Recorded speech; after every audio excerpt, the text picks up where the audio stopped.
இயேசு கிறிஸ்துவின் இனிய வல்ல நாமத்திலே உங்கள் ஒவ்வொருவரையும் நான் வாழ்த்தி வர வைக்கிறேன். தூரதேசங்களில் இருந்து இந்த இணையத்தின் வாயிலாக இந்த செய்தியை கேட்குறவங்களையும் ஜேஷ்டவ நாமத்திலே நான் வாழ்த்தி வர வைக்கிறேன். இந்த நாளில் கர்த்தர் எனக்கு கொடுத்த வெளிப்படுத்தின ஒரு காரியத்தை உங்களோடு பேச சொல்ல வேண்டியிருக்கிறேன். எனக்கு மிகவும் ஆசீர்வாதமாக இருந்த ஒரு காரியம், தேவன் என்னோடு பேசின காரியத்தை நான் உங்கள் எல்லாருக்கும் தனித்தனியாய் பேராய் குடும்பமாய் உங்களுக்கும் இதை பகிர்ந்து கொள்ளலாம் என்று நான் நம்புகிறேன். எனக்கு அருமையானவர்களே, இன்றைக்கு வேதத்தில் இருக்கிற ஒரு நபருடைய வாழ்க்கையை எடுத்து பேச போகிறேன். வேதத்தில் எடுத்துக்காட்டாக பேசக்கூடிய எத்தனையோ பேர் இருக்கிறார்கள். ஆனால் நமக்கு மிச்சம் பரிச்சயமான ஒருவரை எடுத்து இன்றைக்கு நான் உங்களோட பேச சொல்ல வேண்டியிருக்கிறேன். யாருன்னு கேட்டிங்கன்னா ஆபிரகாம். சொல்லுங்கள் எல்லாரும் சொல்லணும். ஆபிரகாமை குறித்து நான் இன்றைக்கு உங்களோட பேசலாம் வேண்டியிருக்கிறேன். நான் நினைக்கிறேன் கடந்த வாரம் பாஸ்டர் அஜயன் ஆபிரகாமை குறித்து உங்களோட பேசியிருப்பான்னு நம்புகிறேன். ஆனால் இன்றைக்கும் ஆபிரகாமை குறித்து தான் நானும் உங்களோட பேசலாம் வேண்டியிருக்கிறேன். ரொம்ப முக்கியமான ஒரு விஷயத்தை பேச போகிறேன். நான் பேச போகிறேன். சில கேள்விகளை நான் உங்களிடத்தில் கேட்க போகிறேன்.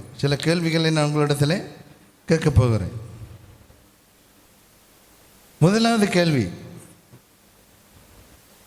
ஆபிரகாம் என்று சொன்ன உடனே உங்களுடைய மனதில் வருகிற ஒரு சொல் அல்லது ஒரு விஷயம் என்னது? ஆபிரகாம் என்ற உடனே உங்களோட மனசில் என்ன வருது? சொல்ல முடியுமா? உண்மையிலேயே ஒரு சொல்லில் சொல்லணும்னா விசுவாசம். என்னது? சொல்லுங்க எல்லாரும். விசுவாசம். ஆபிரகாம் என்ற உடனே நமக்கு மனசில் வர்றது விசுவாசத்துக்கு தகப்பனாக இருக்கிறான். விசுவாசத்துக்கு ஆபிரகாம் தகப்பனாக இருக்கிறான்ற விஷயம் நமக்கு மனசில் வருகிறது. ஏன்னா அவனுடைய வாழ்க்கையில் இந்த விசுவாசம் என்றது மிக முக்கியமான ஒரு விஷயம். சில வேளை நீங்கள் வச்சுப்பீங்க, அப்பா ஆபிரகாமை குறித்து இந்த விசுவாசத்தை குறித்து எத்தனையோ செய்தி நாம் கேட்டோம், இன்றைக்கு வேற இது வேறையா அப்படின்னு நீங்கள் யோசிக்கக்கூடாது. இன்றைக்கு ஒரு வித்தியாசமான விதத்தில் ஆவியானவர் உங்களோடு பேசுவார் என்று நம்புகிறேன். ஆபிரகாமை குறித்து நாம் நினைக்கும் பொழுது அவன் விசுவாசத்துக்கு தகப்பன், அவன் விசுவாசத்துக்கு தந்தையாக இருக்கிறான், விசுவாசத்தினாலே அவன் ஆசீர்வாதங்களை சுதந்திரித்தவன், இப்படி நாம் அவனை குறித்து பேச முடியும், சொல்ல முடியும். அவனை அந்த அளவுக்கு அப்படி நாம் புரிந்திருக்கிறோம். வேதமும் அப்படி தான் சொல்லுகிறது. சரி, ரெண்டாவது கேள்வி, விசுவாசம் எப்படி வரும்? விசுவாசம் எப்படி நமக்குள்ளே வரும்? யாருக்காவது தெரியுமா? பல பேருக்கு இந்த விஷயம் இப்படி கேட்குற நேரம் புரியாது. ஆனால் ஏதோ விசுவாசம் பேசுகிறோம். ஆனால் இந்த விசுவாசம் எப்படி வரும் என்ற இந்த கேள்விக்கு எத்தனை பேர் மனசில் டப்புன்ற ஒரு பதில் வருது? ஒரு வசனத்தை வாசிக்கலாம். ரோமர்கள் இந்த நிருபம் 10ஆம் அதிகாரம் 17வது வசனம் வாசிங்க பார்க்கலாம். ரோமர் 10:17. ஆதலால் விசுவாசம் கேள்வியினாலே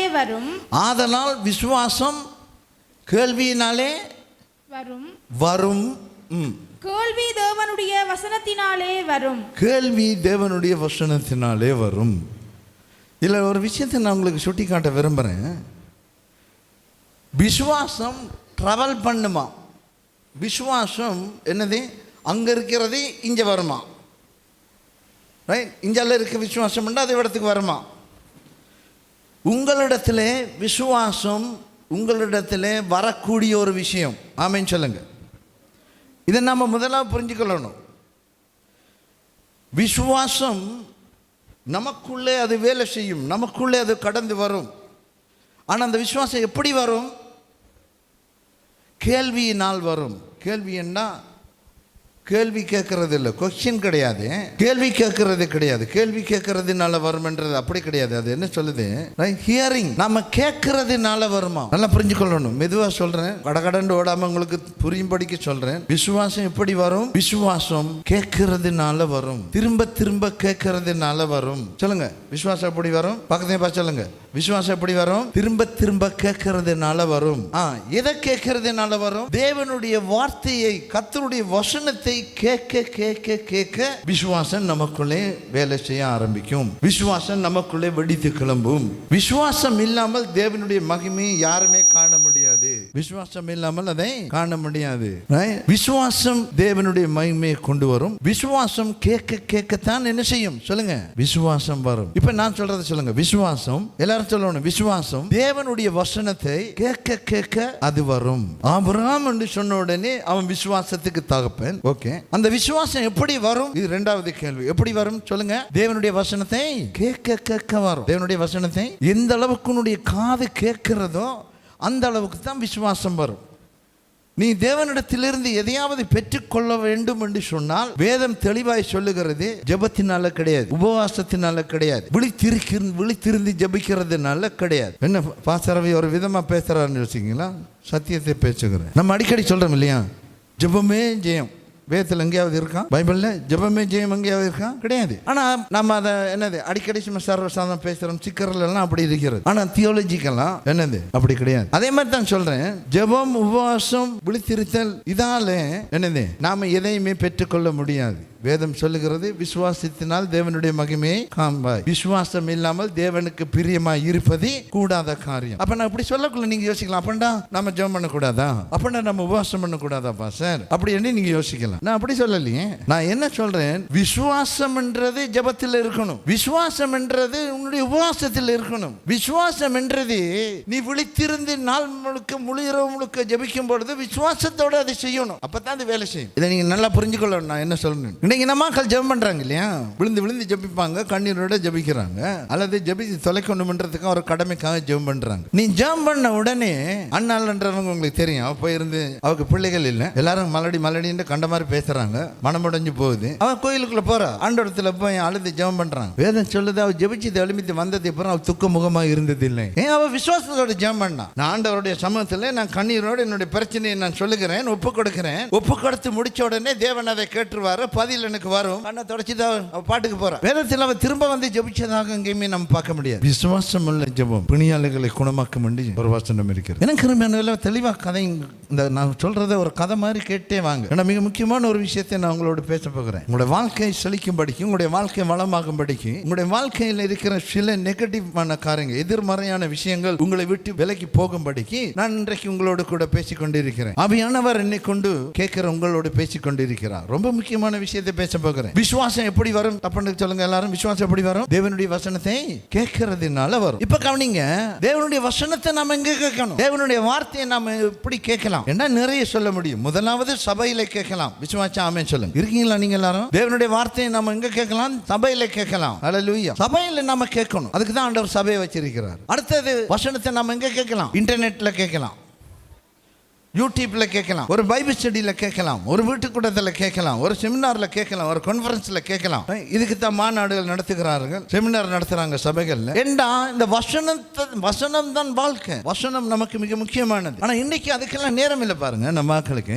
ஏன்னா அவங்க ஏதோ ஒரு விஷயத்தினால் அவங்க இயக்கப்பட்டு ஓடிக்கொண்டிருக்கிறார்கள். ஆனா நடுவழியில கண்டிப்பா நிற்கும். கர்த்தருடைய பிள்ளைகளுக்கு சொல்லுகிறேன், உன்னுடைய வாழ்க்கையில வார்த்தை வேலை செய்ய வேண்டும். இன்னொரு கூட்டம் இருக்கு, கர்த்தரை நம்புறேன் என்று சொல்லுவாங்க, வார்த்தையை நம்புறேன் என்று சொல்லுவாங்க, எல்லாமே சொல்லுவாங்க. ஆனா என்னது, வாயை திறந்தா எதிர்மறையான வார்த்தைகளை பேசுவார். பாவம் அவங்க என்னது, அவங்க கண்டு சந்தித்த அனுபவங்கள் அப்படிப்பட்டது. அதனால அவங்க அப்படி பேசுறாங்க, அதனால அப்படி பேசுறாங்க. எனக்கு மிச்சம் நிதானமா கவனிங்க. விசுவாசம் எப்படி வரும்? தேவனுடைய வசனத்தை கேட்கிறதுனால் வரும். ரோமர் 10:17. விசுவாசம் கேள்வினாலே வரும், கேள்வி அதாவது கேட்கிறதே தேவனுடைய வசனத்தில் இருந்து வரும் என்று சொல்லு. ஞாயிற்றுக்கிழமை மட்டும் இதை கேட்கறதுனால விசுவாசம் உங்களுக்கு வந்துடாது. கர்த்தருடைய வார்த்தையை கேட்க கேட்க கேட்க ஹியரிங் என்று வருது, ஐஎன்ஜி சேர்த்து வருது ஆங்கில பைபிள்ல பாத்தீங்கன்னா. ஏண்டா தொடர்ச்சியா நடக்க வேண்டிய ஒரு சம்பவம். கேட்டுக்கொண்டே இருக்கும் பொழுது கர்த்தருடைய வசனத்தை கேட்க கேட்கத்தான் உங்களுக்கு என்ன வரும்? விசுவாசம் வரும். விசுவாசம் இல்லாம நீங்க தேவனிடத்திலிருந்து எந்த காரியத்தையும் பெற முடியாது. நீங்க விசுவாசிச்சா தான் தேவனிடத்திலிருந்து காரியங்களை பெற முடியும். சில பேர் காலையில் ஒரு ஜெபம், மாலையில் ஒரு ஜெபம், அது நல்ல விஷயம். ஆனா வார்த்தை உனக்குள்ள வரணும், உன்னுடைய காது கேட்கணும். நீ வேதம் வாசிக்கக்குள்ளே உன்னுடைய காது கேட்க வாசி. ஏன் நான் சொல்றேன்னா, இந்த ரோமர் 10:17 ஒரு பிரமாணம். நீ வேதத்தை வாசிக்கும் பொழுது உன்னுடைய காது கேட்க வாசிக்கணும். எத்தனை பேர் நீங்கள் அப்படி வாசிக்கிறீங்களோ எனக்கு தெரியாது. சில பேர் நீங்கள் அப்படி வாசிக்கலாம், குட், நல்ல விஷயம். கண்டிப்பாக அதை ஃபாலோ பண்ணுங்க. வேதம்ன்றது மிக முக்கியமான ஒரு விஷயம். அதுவும் பரிசுத்த வேதம். ஏண்டா அதில் தான் வார்த்தைகள் இருக்கிறது, சத்தியங்கள் இருக்கிறது. அதுதான் உங்களுக்குள்ள என்ன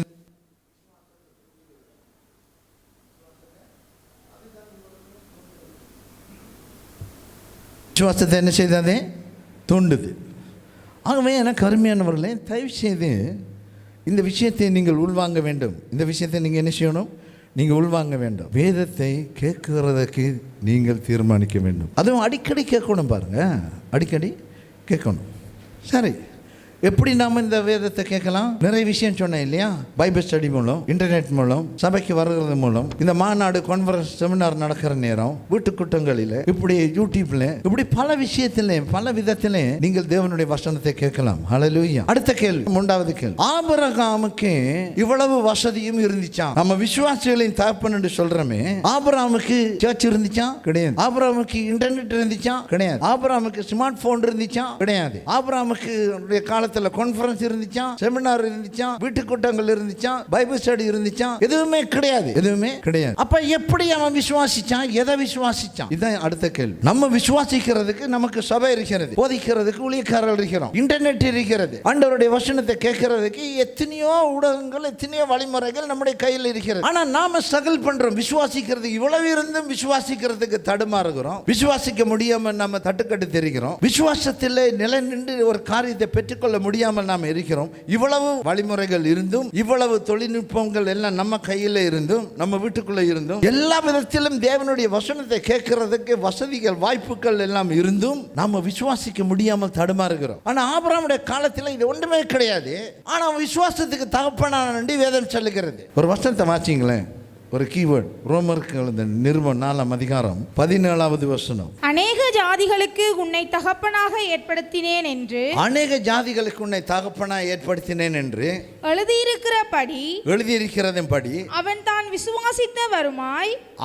தான் விசுவாசித்தவருமாய் மரித்தோரை உயிர்ப்பித்து இல்லாதவைகளை இருக்கிறவைகளைப் போல அழைக்கிறவருமாய் இருக்கிற தேவனுக்கு முன்பதாக நம் எல்லோருக்கும் அவன் தகப்பனானான். ஹல்லேலூயா. எனக்கு அருமையானவர்களே, இதை குறித்து கொஞ்சம் யோசிங்க. உனக்கும் எனக்கும் எல்லா வசதியும் இருக்கிறதே, விசுவாசிக்க முடியுதில்லை. விசுவாசித்து தேவனிடத்திலிருந்து ஒரு விஷயத்தை பெற்றுக்கொள்ள முடியுதில்லை. கைக்குள்ள வருகிறது என்னதே, கை நழுவி போகிறது. நம்ம எதிர்பார்க்கிறது நமக்கு நடக்குதில்லை. திரும்ப திரும்ப திரும்ப திரும்ப நம்முடைய வாழ்க்கையில பிரச்சனைகள். நம்மளால சில விஷயங்களை பார்த்தா இப்படித்தான் நடக்கும், இது இப்படித்தான் நடக்கும், இப்படி நாம நினைக்கிறோம். எனக்கு அருமையானவர்களே, தேவனை விசுவாசிக்கிறதுக்கு நமக்கு கஷ்டமா இருக்கிறது. ஆனா ஆபிரகாமுக்கு ஒன்றுமே கிடையாது. ஆனா விசுவாசத்துக்கு தகப்பனான வேதம் சொல்லுகிறது. அப்ப ஆபிரகாம் எதை பார்த்து, எதை அறிந்து விசுவாசித்தான்? இதை நாம் இதுதான் இன்றைக்கு செய்தி. எதை விசுவாசித்தான்? எதை கொண்டு, எதை அறிந்து கொண்டு அவன் விசுவாசித்தான். எனக்கு அருமையானவர்களே, ஆபிரகாமுடைய வாழ்க்கையில் இன்டர்நெட் கிடையாது, சர்ச் கிடையாது, ஒன்றுமே கிடையாது. ஆனா ஆபிரகாம் விசுவாசத்துல வல்லவனானான், விசுவாசத்துக்கு தகப்பனானான். அது எப்படி ஆச்சுண்டா, அவன் தேவனுடைய கரெக்டர், தேவனுடைய நேச்சரை, தேவனுடைய குணாதிசயத்தை அவன் அறிந்திருந்தான். அவர் எப்படிப்பட்டவர் என்பதை ஆபிரகாம் அறிந்திருந்தான். அதைத்தான் அவன் விசுவாசிச்சான். அவனுக்கு பைபிள் எதுவுமே கிடையாது, யாருமே அவனுக்கு சொல்லி கொடுத்ததும் கிடையாது. ஆனா அவன் 100% விசுவாசிச்சான். அவனை அழைத்த தேவன் யாரே, அவர் எப்படிப்பட்ட தேவன், அவர் எவ்வளவு பெரிய தேவன், அவர் சொன்னதை கண்டிப்பா செய்து முடிக்கிறவர் என்ற அந்த குணாதிசயத்தை அவர் அறிந்து கொண்டான். ஹல்லேலூயா. சொல்லுங்க எல்லாரும். ஆபிரகாம் தேவனின் குணாதிசயத்தை, கரெக்டரை, அவருடைய நேச்சரை அவன் அறிந்திருந்தான்.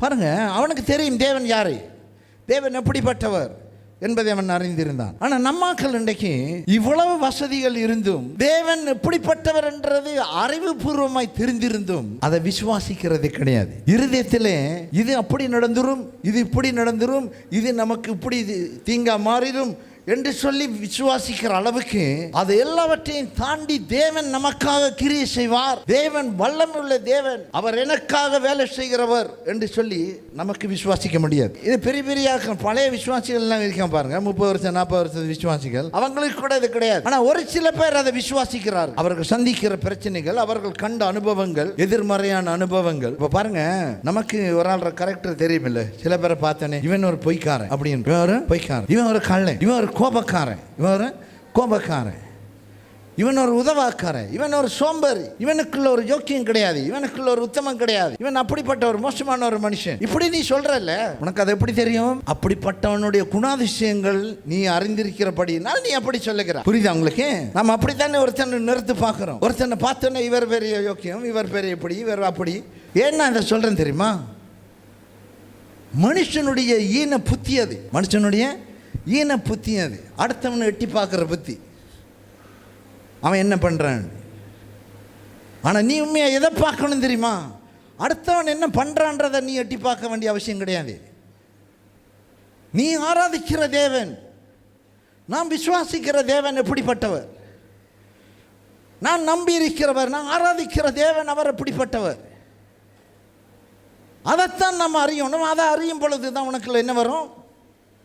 உனக்குள்ள விசுவாசம் வேலை செய்யும். உன்னுடைய வாழ்க்கையில் நீ விரும்புகிறது உன்னுடைய கைக்கு வரும்.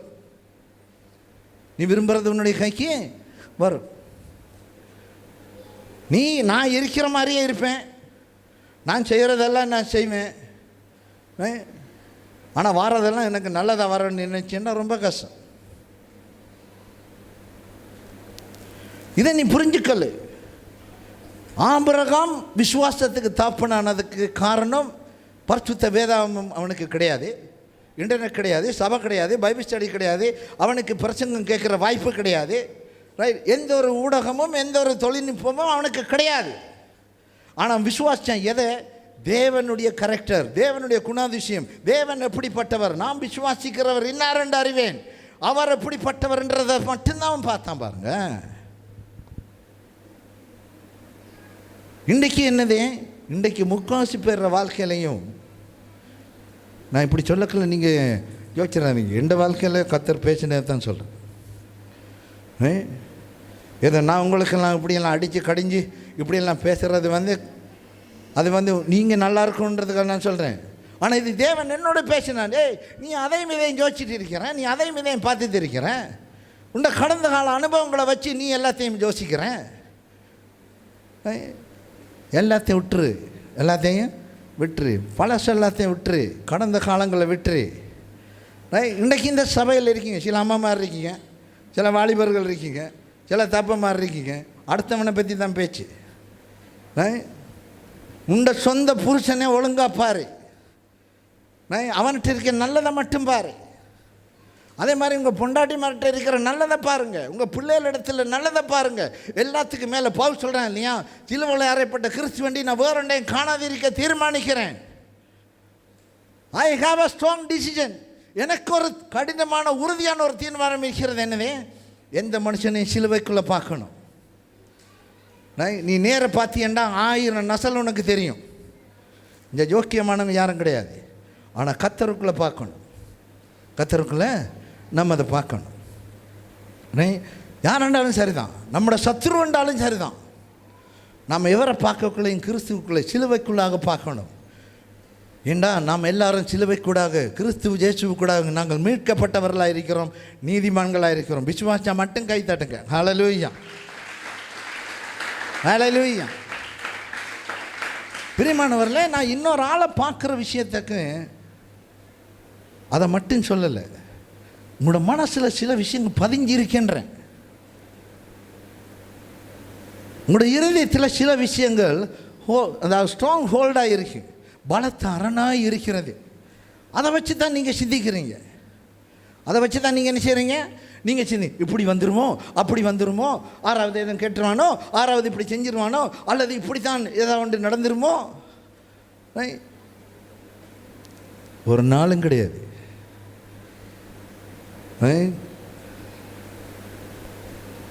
நீ பயப்பட்டான், வேதம் சொல்லுது, நீ பயப்பட்டான். யோபு எழுதின புஸ்தகம், யோபு புஸ்தகம் 3ஆம் அதிகாரத்தில் வாசிங்க 25வது வசனத்திலிருந்து. நான் பயந்த காரியம் எனக்கு நேரிட்டது. என்னது? நான் பயந்த காரியம் எனக்கு நேரிட்டது. நான் பயந்த காரியம் எனக்கு நேரிட்டது. நான் அஞ்சினது எனக்கு வந்தது. நான் அஞ்சினது எனக்கு வந்தது. சரியா? பாருங்க, பயந்த காரியம் எனக்கு என்ன செஞ்சுதான்? நேரிட்டதாம். அஞ்சினது வருமா? பயப்படுறேன்டானதே, இப்படி நடந்துரும், அப்படி நடந்துரும், இவர் இப்படிப்பட்டவர் தான், இவர் இப்படி தான் செய்வார், அவள் அப்படிப்பட்டவள் தான், அவள் அப்படி தான் செய்வார், அவர் அப்படி தான் என்னதே செய்வார். வாலிபர்கள் இந்த சர்ச்சுக்கு அனுப்பலாது. இங்கே இருக்கவங்க எல்லாரும் வாலிபர்கள், ஊழியக்காரர் எல்லாம் இளமாக்கள், ஏற்கனவே 1000 பிரச்சனை. அதுபடியும் அங்கே பிள்ளைய நம்ம என்னது அனுப்பலை, விட்ட வச்சுக்க உருப்படவே முடியாது. இது என்னது? ஏதோ ஒரு காரியம் உன்னுடைய மனசில் இருக்கிறது, அதை வச்சு நீ சபையில் வேலை செய்கிற, அதை வச்சு உன்னுடைய குடும்பத்தை பார்க்குற, அதை வச்சு உன்னுடைய காரியங்களை தீர்மானிக்கிற. வேதம் சொல்லுது, நீ எதை பயப்படுறியோ அதை என்ன செய்யுமா? நீ பயந்த காரியம் என்ன செய்யுமா? சொல்லுங்க, வாசிங்க இந்த வசனத்தை. நான் பயந்த காரியம் எனக்கு நேரிட்டது. நான் பயந்த காரியம் எனக்கு நேரிட்டது. எல்லாரும் சொல்லுங்க, நான் எதுக்காவது பயப்படுவேன் என்றால் சொல்லுங்க, நான் சொல்றது சொல்லுங்க, நான் எதை குறித்தாவது பயப்படுவேன் என்று சொன்னால் அது எனக்கு நடக்கும். சரியா? இது வெளிப்படையாக கதைக்கிறோம். இப்படி வந்துடும் அப்படி வந்துடும் வாயை திறந்து பேசுகிறோம். பாருங்கள், அஞ்சினது என்றீங்க இல்லையா? நம்ம நினைக்கிறோம் பயப்படுறதும் அஞ்சினது 2 ஒன்று கிடையாது, வித்தியாசம்.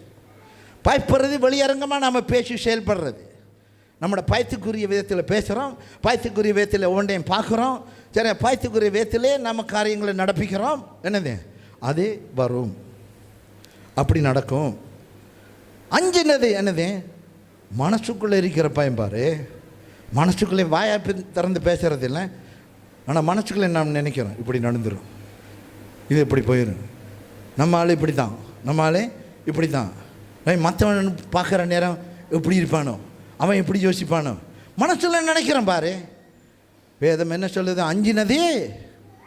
அஞ்சினது வரும். சொல்லுங்க, நான் அஞ்சினது, நான் மனசில் அஞ்சுறது வரும். அது உன்னை தேடி கண்டிப்பாக வரும், கண்டிப்பாக அது வரும். நீ 40 வருஷம் விசுவாசியோ, 30 வருஷம் விசுவாசியோ, அல்லது நீ பட்டம் படிப்பெல்லாம் பெற்றாலும், நீ யாராக இருந்தாலும் சரி, பயந்த காரியம் நடக்கும். நீ அஞ்சினா அது வரும். நீ அஞ்சினதே அது வரும். எனக்கு அருமையானவர்களே, இதை நீங்கள் புரிஞ்சு கொள்ளணும். நீ நல்லா இருக்கணும், நீ உருப்படணும், நீ செழிப்பாக இருக்கணும், நீ தேவனுடைய ஆசீர்வாதத்தோட சந்தோஷமாக சமானமாக வாழணுன்றதுக்காக நான் கடிந்து பேசுகிறேன். கேட்க செவி உள்ளவன் கேட்க கிடவான். அதாவது உள்வாங்கிற மாதிரி கேட்குறவன் மட்டும் ஆசீர்வதிக்கப்படுவான். ஆண்டு தெரிக்கிறோம், நீ இருந்து போ, அதுக்குரியது நீயே சம்பாதிக்கிற. எனக்கு ஏன் நான் இதை சொல்கிறேன்னா, ஆபிரகாமுடைய மனசில் பாருங்கள், அவனுக்கு பிள்ளைகள் கிடையாது. ஆனால் ஆண்டவர் என்ன சொல்லிட்டாரு? நான் உன்னை பெரிய ஜாதியாக்குவேன், அல்லேலூயா, நான் உன்னை பெரிய மனுஷனாக்குவேன், எல்லாருக்கும் தகப்பனாக்குவேன் ஆண்டவர் சொல்லிட்டாரு. அவனுக்கு அந்த சிச்சுவேஷன், அவனுடைய வயசு போகுது, 100 வயசு, மனைவிக்கு வயசு போகுது, அவளுக்கு மாத விலக்கெல்லாம் நின்று போச்சு, ஒரு குழந்தையை பெற்றுக் கொடுக்கறதுக்கு எந்த வாய்ப்பும் கிடையாது, எல்லாமே போயிட்டு. அவன் அந்த சூழ்நிலையை குறித்து பேசலை. பாருங்க, அப்படிப்பட்ட ஒரு காரியத்தை குறித்து அவன் வாயால் சொன்னதை எதுவுமே பேசலை. சரீரம் செத்து போனதை அவன் எண்ணாமல் கர்த்தர் சொன்னதை செய்வார்ன்றதை மட்டும் நினைச்சான். கரங்களை தாடி கர்த்தரை பயப்படுத்துங்க. ஹல்லேலூயா. இதனால தான் அவன் விசுவாசத்துக்கு தகப்பனானான். இதனால தான் அவன் விசுவாசத்துக்கு அவன் அப்பா நம்ம எல்லாருக்கும் மாதிரியானான். ஏன்னா அவனுக்கு தெரியும் ஆண்டவர் சொன்னா செய்வார். ஹல்லேலூயா. எனக்கு அருமையானவர்களே, நான் உங்களுக்கு மிச்சம் ஒரு பாரத்தோடு நான் சொல்லுகிறேன். உன்னுடைய பிள்ளையை குறித்து நீ என்ன யோசிக்கிற? உன்னுடைய பிள்ளையை குறித்து ஒவ்வொரு பிள்ளைகள் இருக்கலாம். சின்னாக்களையும் சொல்கிறேன், பெரிய பிள்ளைகளையும் சொல்கிறேன். நீ எப்படி பார்க்குற? நீ எப்படி சிந்திக்கிற? நீ எப்படி யோசிக்கிற? அன்றைக்கு ஒரு வீட்டுக்கு போயிருந்தேன் பாருங்கள். போகிற நேரத்தில் அவங்க அப்பா சொல்கிறாரு, மூத்தவன் என்னது படிப்பில் மொக்கு, ஆனால் கடைசான் என்னது கடைசான் அவன் கொஞ்சம் மெலிவு பாருங்க, அவர் சொல்கிறாரு சுல்லான் என்னது அவன் ரொம்ப கட்டிக்காரன், ரொம்ப கட்டிக்காரன். அவர் சொல்கிறார் இவன் மொக்கு, அவனுக்கு முன்னாலே சொல்கிறார் இவன் மொக்கு, இவன் கழுதை அப்படின்றான்.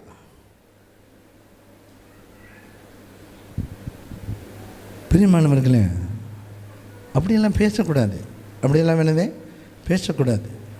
நம்ம அப்படியெல்லாம் நாம் தீர்மானிக்க முடியாது.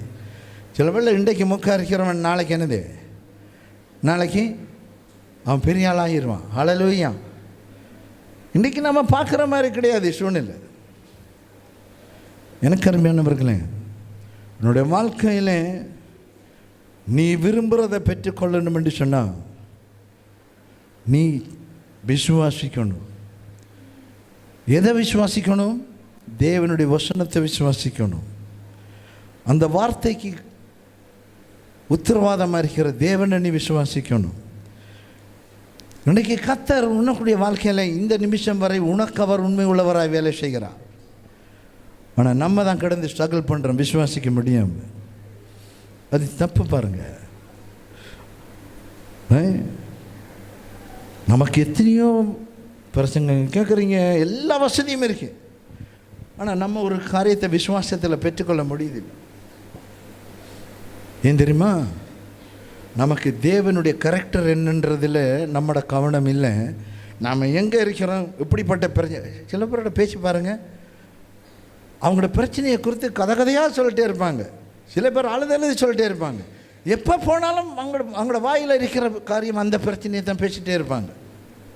ரைட்? ஆனால் ஒருத்தரும் என்னது அந்த கடினமான சூழ்நிலையில் கர்த்தருடைய குணாதிசயத்தை அவர்கள் விசுவாசித்து பேசுகிறதே இல்லை. ரைட்? என் வாழ்க்கையில் நான் விட்ட ஒரு பெரிய தப்பு அது. ஆனால் இன்றைக்கு திருத்தியிருக்கிறேன். இன்றைக்கு என்னது நான் திருத்தியிருக்கிறேன்.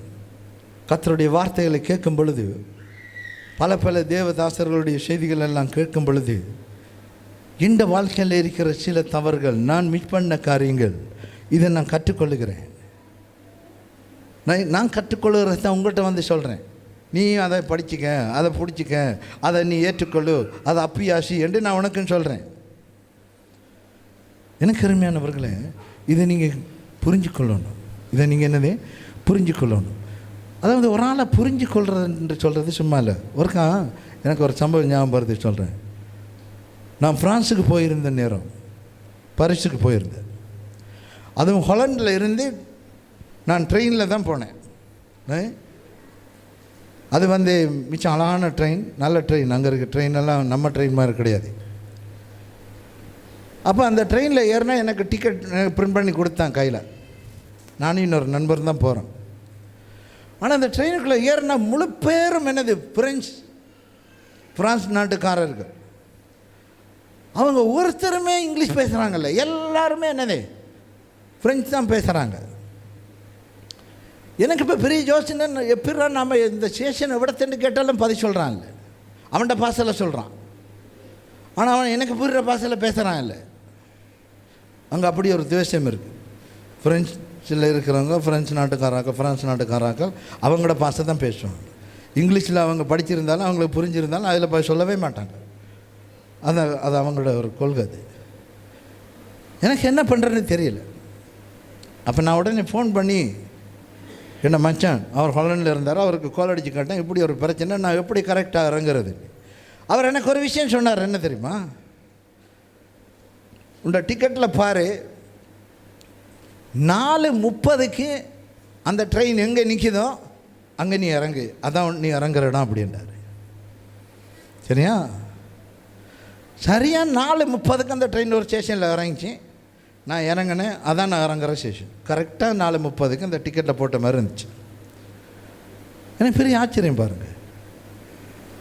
ஆனால் நம்ம இலங்கையில் நம்ம ட்ரெயினில் நான் இந்த திணைத்தனம் வந்து போகிறேன். சரிங்க, ஒரு நாள் கூட சரியான நேரத்துக்கு வந்ததே கிடையாது. நம்ம நாட்டு ட்ரெயின் 3 மணி 5 நிமிஷத்தில் ட்ரெயின் எடுப்பேன்ட்டு கொழும்புல சொல்லுவான். ஆனால் 3:30க்கு தான் ட்ரெயினை கொண்டு வந்து அடிப்பான். அடித்து ஆக்கள் வேறாங்கள் இல்லையோ அடுத்த 5-10 நிமிஷத்தில் ட்ரெயின் எடுத்துருவான்.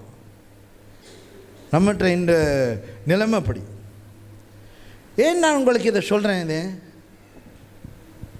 அவர்கள் அந்த பிரான்ஸ் நாட்டில் இருக்கிற அவர்களுடைய ட்ரெயினை குறித்து எனக்கு தெரியும். அவர்கள் டைமில் பர்ஃபெக்டாக இருக்கிறாங்கன்றதை நான் புரிஞ்சுக்கொள்கிறேன். நம்ம நாட்டை குறித்து எனக்கு என்ன தெரியுது? இவன் டைமுக்கு வேலை செய்ய மாட்டான்னு நான் புரிஞ்சுக்கொள்கிறேன். புரிதல். என்னது? புரிதல். இதுதான் ரொம்ப முக்கியம். பாருங்கள், ஆபிரகாம் அதைத்தான் செஞ்சான். அவன் கரெக்டாக புரிஞ்சு கொண்டான் தேவன் யார் என்றதை புரிஞ்சு கொண்டான். ஒன் டைமில் அவர் வேலை செய்வார்ன்றதை அறிஞ்சு கொண்டான்.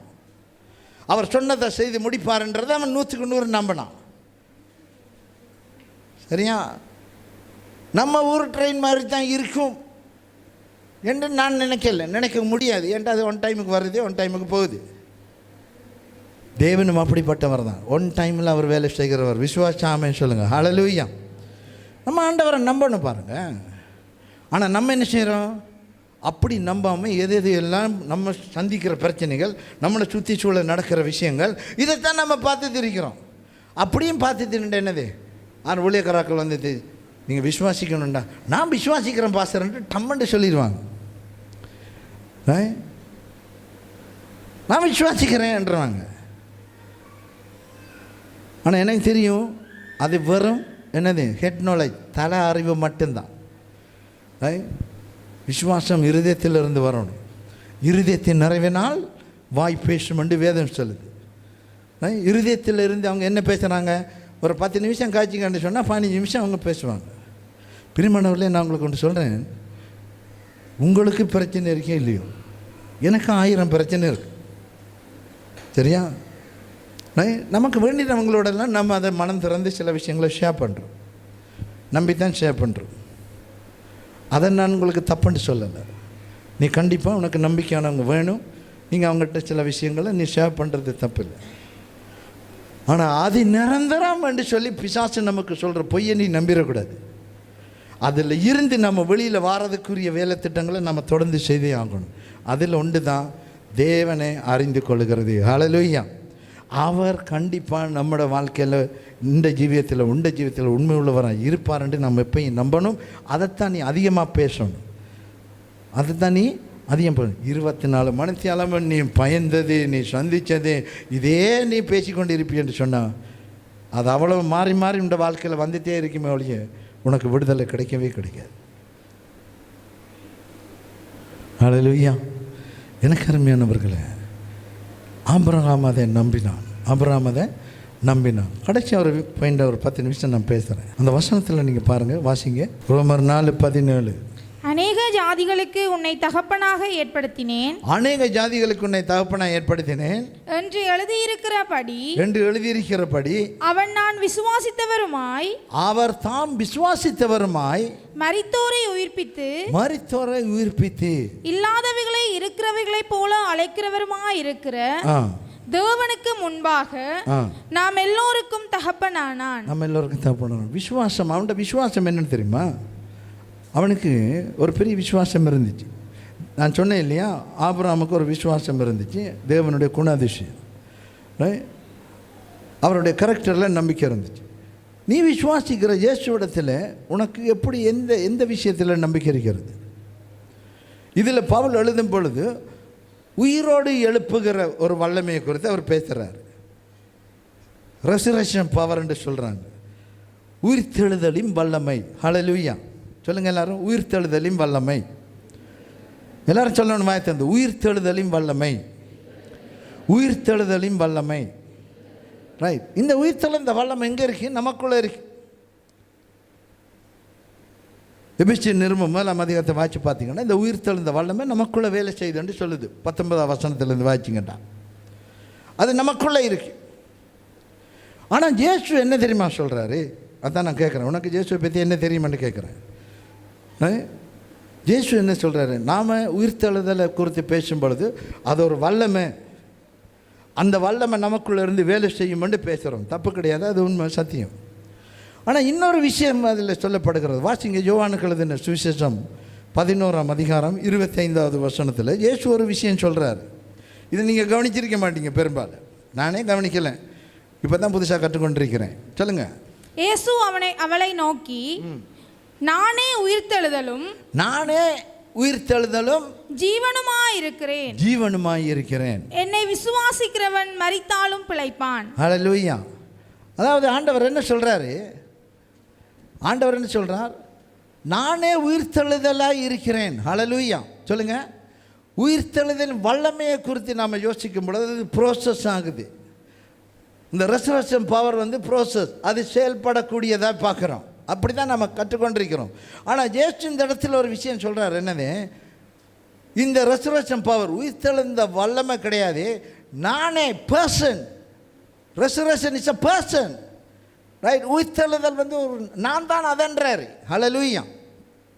இது ஒரு பெரிய வெளிப்பாடு பிரியமானவர்களே. இயேசு கிறிஸ்துவை உயிர்த்தெழுதல். ஹல்லேலூயா.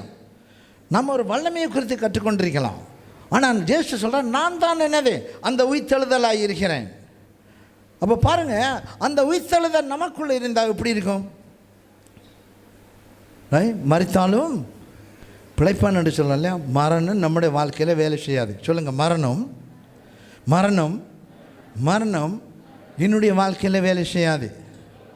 மரணம் என்னுடைய வாழ்க்கையில் வேலை செய்யாது. மரணம் என்னுடைய வாழ்க்கையில் கிடையாது. நான் சொன்னேன்னு சொல்லிட்டீங்க இல்லையா? ஆனால் கொஞ்சம் இந்த நாளில் சாவாமி என்ற ஒரு உபதேசம் இருக்கிறது. சாவாமி என்ற உபதேசம், நான் அதை குறித்து பேசலை. நான் வெளிப்பாடு இன்னொரு விஷயத்தை குறித்து பேசுகிறேன். மரணம் என்னுடைய வாழ்க்கையில் உன்னுடைய வாழ்க்கையில் கிடையவே கிடையாது. ஹல்லேலூயா. பாருங்கள், இயேசு கிறிஸ்து போகிறார் இல்லையா? ஒரு இடத்த போகிறாரு. ஒரு விதவையோட மகன் செத்து போய்த்தான். முன்னுக்கு வருது, சபை ஊர்வலம் வருது. ஆண்டவர் நித்தாட்டினார், அதை டிஸ்டர்ப் பண்ணார். நில்லு, படியை தர, அவனை உயிரோடு எழுப்பி கொடுத்தார்.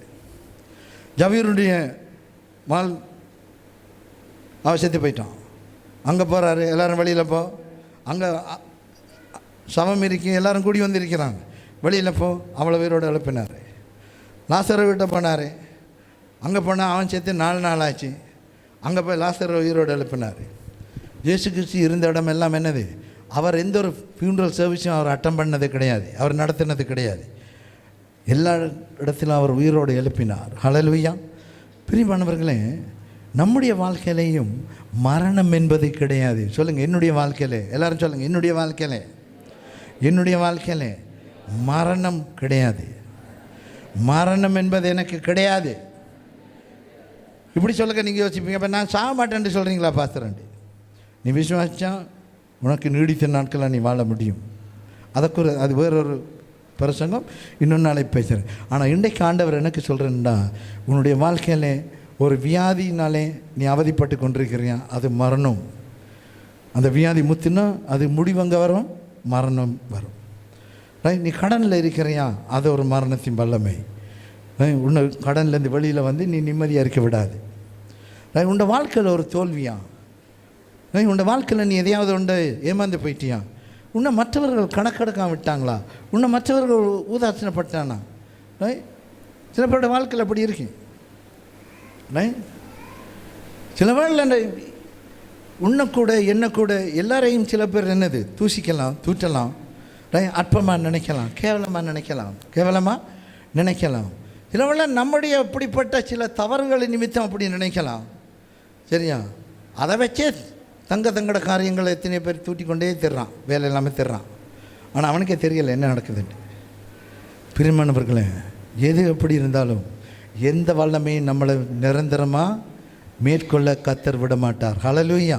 அதனால தான் சொல்கிறேன், மரணம் உன்னுடைய வாழ்க்கையில் எந்த ரூபத்தில் இருக்கிறது என்பதை கண்டுபிடி.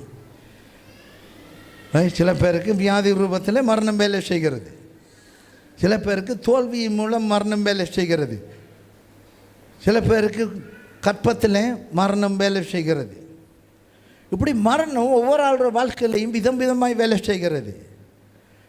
ஆனால் தேவனை நீ சரியாக புரிந்து கொண்டால் அவருடைய வாழ்க்கையிலே அவரே உயிர்த்தெழுதலாக இருக்கிறார். இயேசு கிறிஸ்துவனுக்கு உயிர்த்தெழுதலாக இருக்கிறார், ரெசரக்ஷனாக அவர் இருக்கிறார். அவர் சொல்கிறார், நானே ஜீவனும் உயிர்த்தெழுதலுமாய் இருக்கிறேன்.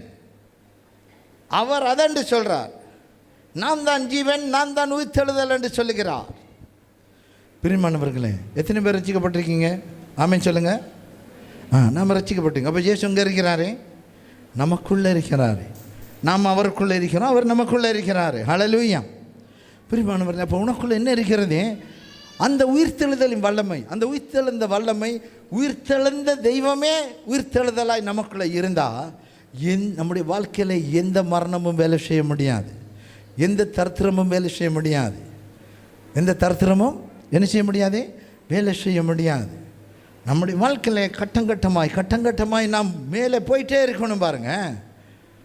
ஆனால் இன்றைக்கு சில பேர் வாழ்க்கை அப்படியே இருக்கு, இப்படியே இருக்கு. அன்றைக்கு ஒருத்தர் சொல்கிறாரு, எந்த வாழ்க்கையில் நான் இன்றைக்கு எப்படி இருக்கிறேனோ அப்படி தான் இருக்கிறேன்டாரு. நான் சொன்னேன், நீங்கள் பின்மாறித்தீங்கன்ட்டு. வளர்ச்சி இல்லாதது ஒரு பின்மாற்றம். இப்படியே நாம் நிற்கிறோம்னா அது ஒரு பின்மாற்றம். கண்டிப்பாக கீழே விழுந்தால் தான் பின்மாற்றம். அப்படி கிடையாது. அப்படியே நின்றால் வளர்ச்சியே கிடையாது. அது ஒரு பின்மாற்றம். வளரணும் பாருங்கள். கட்டமாக நம்ம வளரும், ஒவ்வொரு விஷயத்துலையும் நம்ம வளரணும். ஆனால் இன்றைக்கு ஆண்டவர் உங்களுக்கு தீர்க்கதரிசனமாக ஒரு விஷயம் சொல்கிறாரு. என்ன தெரியுமா? உன்னுடைய வாழ்க்கையில் மரணம் என்பது கிடையாது. ஹல்லேலூயா. மரணம் உண்ட வாழ்க்கையில் வேலை செய்யாது. ஆனால் உண்ட வாழ்க்கையில் இயேசு சொந்த ரட்சகராக இருக்க வேண்டும். இயேசு என்னவாக இருக்க வேண்டும்? சொந்த ரட்சகராக இருக்கணும். நீ இயேசுவின் பிள்ளையாக நீ இருக்கணும். நீ ட்ரெடிஷனெல்லாம் நான் கிறிஸ்தவ குடும்பத்தை சேர்ந்தவன், நான் அப்படி தான் கிறிஸ்தவ பேர் வச்சுருக்கேன், ஜோசப் பண்டு வச்சுருக்கேன், டேவிட் அண்டு வச்சுருக்கேன், அப்படி கிடையாது. இயேசு கிறிஸ்துவ சொந்த ரட்சகரை ஏற்றுக்கொள்கிறது அது ஒரு பர்சனல் எக்ஸ்பீரியன்ஸ், அது ஒரு தனிப்பட்ட அனுபவம். எனக்கு விசுவாசம் இருக்குது. இந்த சபையில் இருக்கிற நீங்கள் எல்லாருமே கர்த்தருடைய பிள்ளைகள். ஹல்லேலூயா. ஆனால் நீ விசுவாசி. ஐயா அம்மா, நான் உங்கள்கிட்ட கேட்குற ஒரு விஷயம் என்னென்னா, நீ அதை பார்த்தேன், அடுத்தவனை பார்த்தேன், அல்லது உன்ட்ட பிரச்சனையை பார்த்து நீ பேசுகிறத போது நிறுத்தேன். நீ ஆராதிக்கிற தேவன் எப்படிப்பட்டவர்? உயிர்த்தெழுதலாய் இருக்கிறார். ஹல்லேலூயா. சொல்லுங்கள். என் இயேசு எனக்குள்ளே உயிர்த்தெழுதலாய் இருக்கிறார். உயிர்த்தெழுதலாய் இருக்கிறார். அப்போ இந்த வாழ்க்கையில் மரணம் வேலை செய்யாது. ஏன்? மரித்தோரை அவர் என்ன பண்ணுறார்? உயிரோடு எழுப்பினார். விழுந்து போனது, செத்து போனது அவர் உயிரோடு எழுப்பினார். இன்னைக்கு உன்னுடைய வாழ்க்கையில் எதெல்லாம் செத்தது போல் இருக்கிறது? எதெல்லாம் செத்தது போல் இருக்கிறது? உன்னுடைய வாழ்க்கையில் எதெல்லாம் நீ நஷ்டத்தோடு இருக்கிறாய்? அதெல்லாம் செத்து போன மரணத்தின் வல்லமை. ஆனால் ஆண்டவர் இன்றைக்கு என்ன தெரியுமா சொல்கிறார்? நீ அதை குறித்து பார்க்காத, அதை குறித்து நீ பேசாத, அதை குறித்து நீ பேசாத. நான் உனக்குள்ளே உயிர்த்தெழுதலாக இருக்கிறேன். ஹல்லேலூயா. நான் உன்னுடைய வாழ்க்கையில் உனக்கு எதிராக வேலை செய்கிற மரணத்தின் வல்லமை நான் உடைத்திருக்கிறேன் என்று அவர் சொல்கிறார். பிரியமா, இதைத்தான் ஆபிரகாம் சிம்பிளாக விசுவாச்சான் பாருங்கள். அவரை அவன் அறிந்திருந்தான். அவர் சொன்னதை கண்டிப்பாக செய்வார்ன்ற நம்ம அவ்வளவுதான். நம்ம எல்லாருக்கும் விசுவாசத்துக்கு தாப்பனாயிட்டான். சில இடத்துல அவன் கர்த்தரை விசுவாசிக்கவே இல்லை. தெரியுமா உங்களுக்கு? கர்த்தர் தான் ஆசீர்வதிப்பான், பாதுகாப்பாரண்டு கூட நம்பாமல் அவனோட பொண்டாட்டியும் யாரும் கேட்டான், ராஜா கேட்டா சொல்லிடுறேன் என்ற சவரம் பண்ணி சொல்லிடு என்றான். அவனுக்கு விசுவாசமே இல்லை பாருங்க. சில இடத்துல வேலை செய்யலை, ஆனால் விசுவாசத்தை தாப்பன இருந்தான். வேதம் சொல்லுது. ஆனால் திரும்ப அவடத்தில் மிஸ் பண்ணால் இவடத்தில் ஆண்டவரை பிடிச்சான். இவடத்தில் திரும்ப என்னது? ஆண்டவரை பிடிச்சான். கர்த்தர் உடனே அரண்மனையில் இறங்கி வேலை செஞ்சார். இது பைபிளில் இருக்கு. என்ன சொல்கிறேன்? சில வேளையில் நாம் விழுந்திருக்கலாம், சில வேளையில் நமக்கு விசுவாசிக்க முடியாமல் போயிருக்கலாம். சூழ்நிலை கொஞ்சம் டஃப்பாக இருக்கும், கொஞ்சம் கடினமாக இருக்கும். நம்முடைய அனுபவம் வந்து என்னது? தோல்வியின் அனுபவம் மிச்சம் மோசமான, மிச்சம் கடினமான, துக்கமான, வேதனையான ஒரு காரியமாக இருக்கலாம். ஆனால் இன்றைக்கு நீ நம்பு, உனக்குள்ளே இயேசு உயிர்த்தெழுதலாக இருக்கிறார். ஹல்லேலூயா. எப்படி ஆபிரகாம் தேவனுடைய குணாதிசயத்தை, அவருடைய கேரக்டர், அவருடைய நேச்சரை அவன் விசுவாச்சானோ, அதுபோல் நீ இன்றைக்கு நம்பி பாரு. நீ இன்றைக்கு அதை நம்பி பாரு. உண்ட வாழ்க்கையில் கர்த்தர் ஒரு புது ஆசீர்வாதத்தை நீ பெற்றுக்கொள்வது மட்டுமில்லை, பெற்றதை நீ அனுபவிப்ப. ஹல்லேலூயா. உன்னுடைய வீடு விளங்கும் பாரு. உன்னுடைய வாழ்க்கையில் உன்னுடைய வீட்டில் இருக்கிற இப்போ ஒரு இருள் மாதிரி இருக்கு இல்லையா? ஒரு முதுமை பிடிச்ச மாதிரி இருக்கு இல்லையா? உன்னுடைய வீட்டில் உனக்கு ஒரு ஒரு ஏதோ ஒன்று வந்து உன்னுடைய வீட்டில் ஒரு ஒரு ஒரு அந்தகாரம் இருக்கிற மாதிரி நீ யோசிக்கிற இல்லையா? உன்னுடைய இருதயத்தில் அப்படி இருக்கு இல்லையா? உன்னுடைய நண்பர்களுக்கு முன்னால், உன்னுடைய உறவினர்களுக்கு முன்னால் உனக்கு சில விஷயங்களை பேசுகிறதுக்கு உனக்கு ஒச்சமாக இருக்கு இல்லையா? நீ ஒதுங்கி வாழ்கிற மாதிரி வாழ்கிற இல்லையா?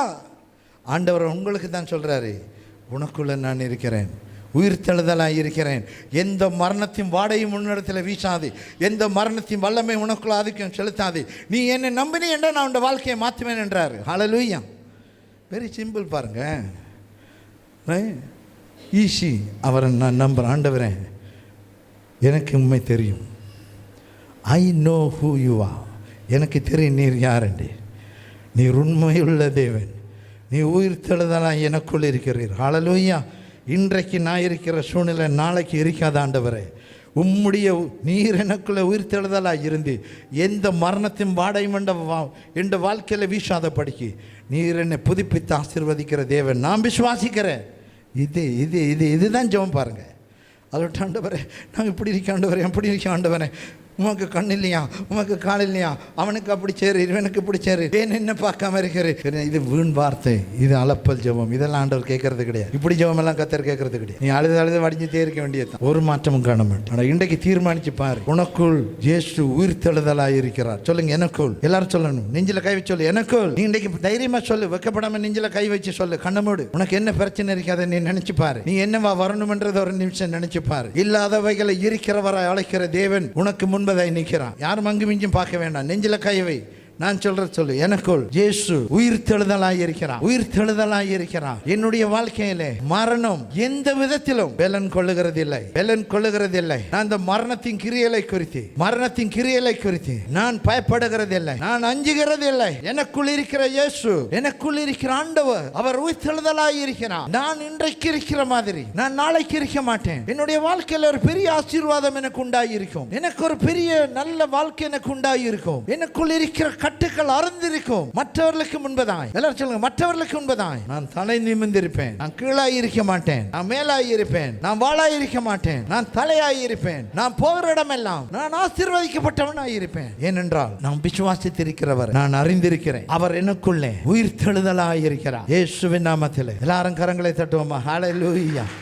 ஆண்டவருக்கு நன்றி சொல்லுவோமா. எப்படிப்பட்ட தேவன் உங்களோடு இருக்கிறார், எவ்வளவு பெரிய தேவன் நம்மோடு கூட இருக்கிறார். ஹல்லேலூயா. துதிக்க துதிக்க உன்னுடைய துன்பங்கள் விலகி போகும். பரலோக பிதாவே, உமக்கு ஸ்தோத்திரம். ஆண்டவரே, என்னுடைய வாழ்க்கையில பல விஷயங்களை குறித்து நான் கலங்கி போகிறேன், பல விஷயங்களை குறித்து நான் பயந்து போகிறேன், பல விஷயங்களை குறித்து இருதயத்தில் அஞ்சிக் கொண்டு இருக்கிறேன். ஏன் என்னுடைய வாழ்க்கையில் இன்று பல கேள்விகள் மத்தியில் இருக்கிறேன். சூழ்நிலைகளையே இதுவரைக்கும் நான் பார்த்து கொண்டிருக்கிறேன். ஆண்டவரே, நான் கண்ட எல்லா விதமான எதிர்மறையான அனுபவங்களே என்னுடைய மனசில் நிரம்பி இருக்கிறது.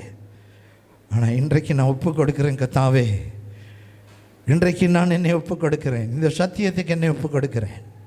எல்லாரும் ஒப்பு கொடுக்கணும். இந்த சத்தியத்துக்கு நான் ஒப்பு கொடுக்கிறேன். இந்த சபை மக்களை ஒப்பு கொடுக்கிறேன்.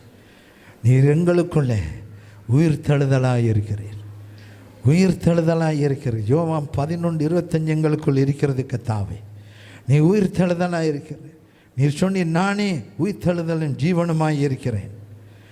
நீங்கள் மரித்தாலும் பிழைப்பீர்கள் என்று சொன்ன மரணத்தை உடைத்தீர் ஆண்டவரே. எனக்கு மரணமாய் வேலை செய்கிற தரித்திரம், கடன் தொல்லை, வியாதிகள் என்னுடைய வாழ்க்கையில் நான் ஆண்டவரை விரும்பின காரியம், தடையாயிருக்கிற காரியம், அவமானப்பட்ட நாட்கள், துக்கப்பட்ட நாட்கள், வேதனைப்பட்ட நாட்கள், ஆண்டவரை எதெல்லாத்தையும் நம்பினோன்னு அதில் எல்லாம் நான் தோற்று போனேன் என்று சொல்லுகிறோம். ஆண்டவரே, எல்லாவற்றையும் நான் உம்மிடத்தில் ஒப்புக் கொடுக்கிறேன். கடந்த காலத்தை நான் ஒப்புக் கொடுக்கிறேன். எல்லாவற்றையும் ஒப்புக் கொடுக்கிறேன் கர்த்தாவே. ஐ சரண்டர் எவ்ரிதிங், ஐ சரண்டர் ஆல். எல்லாவற்றையும் ஒப்புக் கொடுக்கிறேன் கர்த்தாவே. ஆனால் இன்றைக்கு நான் உம்மை அறிந்திருக்கிறேன். நீ உயிர்த்தெழுதலாய் எனக்குள் இருக்கிறீர். நீர் உயிர்த்தெழுதலாய் எனக்கு இருக்கிறீர். இனி என்னுடைய வாழ்க்கையில் மரணம் என்பது இயேசுவின் நாமத்தில் கிடையாது. இந்த சத்தியத்தை கேட்ட பிள்ளைகள், கேட்கிற பிள்ளைகள், அவருடைய வாழ்க்கையில் மரணம் இனிமேல் ஆள்கிறதில்லை.